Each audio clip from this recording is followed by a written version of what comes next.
Reflex arc के बारे में। रिफ्लेक्स एक्शन जो है वो आपका एक तरीके का एक्शन है जो रिस्पॉन्ड किया स्टिमुलस से। अब जो रिफ्लेक्स आर्क जो है वो एक्चुअली में कंट्रोल करता है आपके रिफ्लेक्स एक्शन को। अब इस डायग्राम को मैं आपको एक्सप्लेन करती हूँ, उससे पहले आप इसकी डेफिनेशन जान लो। अब रिफ्लेक्स आर्क क्या होता है? It is a neural pathway that control the reflexes occurs through the reflex arc, right? It acts on an impulses even before it reaches to the brain. क्योंकि हमारे पास में ऐसे बहुत सारे स्टिमुलस होते हैं जिनको ज़रूरत होती है इमीडिएट और कह लो कि ऑटोमेटिक इंस्टेंटेनियस रिस्पॉन्स की without the need of a conscious thoughts. तो ये जैसे एग्जांपल आप देख रहे हो, इसमें ये रिसेप्टर है, जो यहाँ पर जो रिसेप्टर है वो एक सेंस ऑर्गन है। अब क्या करा कि जो सेंसरी न्यूरॉन है उसने यहाँ पर जितने भी सिग्नल्स हैं उनको क्या करा, पिक किया।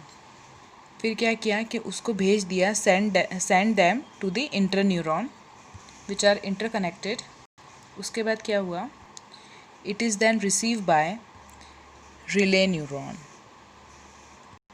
Which is present in the spinal cord again.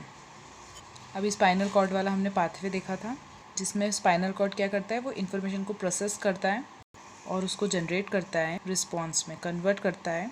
तो जब यहाँ पर रिले न्यूरॉन ने उस इन्फॉर्मेशन को रिसीव किया which is present in the spinal cord, उसके बाद क्या हुआ, it is then send by the muscles through the motor neuron. अब स्पाइनल कॉर्ड क्या करता है कि मसल्स की हेल्प से उस इन्फॉर्मेशन को भेज देता है मोटर न्यूरॉन के थ्रू।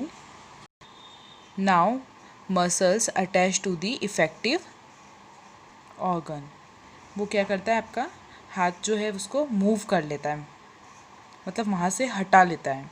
और फाइनली क्या होगा, आप जो एक्शन देंगे वो शो हो जाएगा, आप जो आउटपुट देंगे वो शो हो जाएगा। तो ये जो सारा प्रोसेस है वो जो रिफ्लेक्स एक्शन और रिफ्लेक्स आर्क की वजह से होता है। और इसमें जो पॉइंट याद रखने वाला है वो ये है, the signals do not travel up to the brain, मतलब सिग्नल्स ब्रेन तक पहुंचते ही नहीं हैं, इतना इमीडिएट एक्शन होता है, इतना फास्ट होता है। ठीक है, अब कुछ और एग्जांपल्स हैं।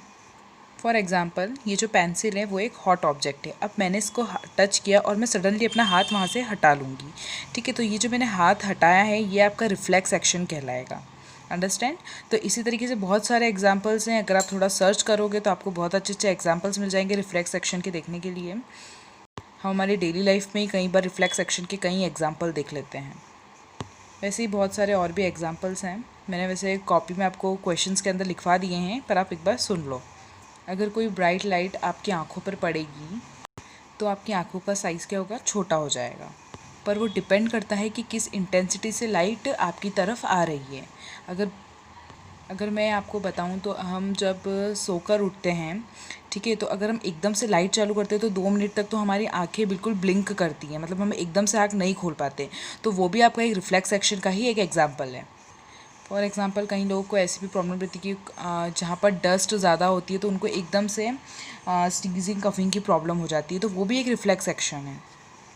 और भी कई सारे स्टिमुलस है, हॉट प्लेट हो गया, शार्प ऑब्जेक्ट हो गया।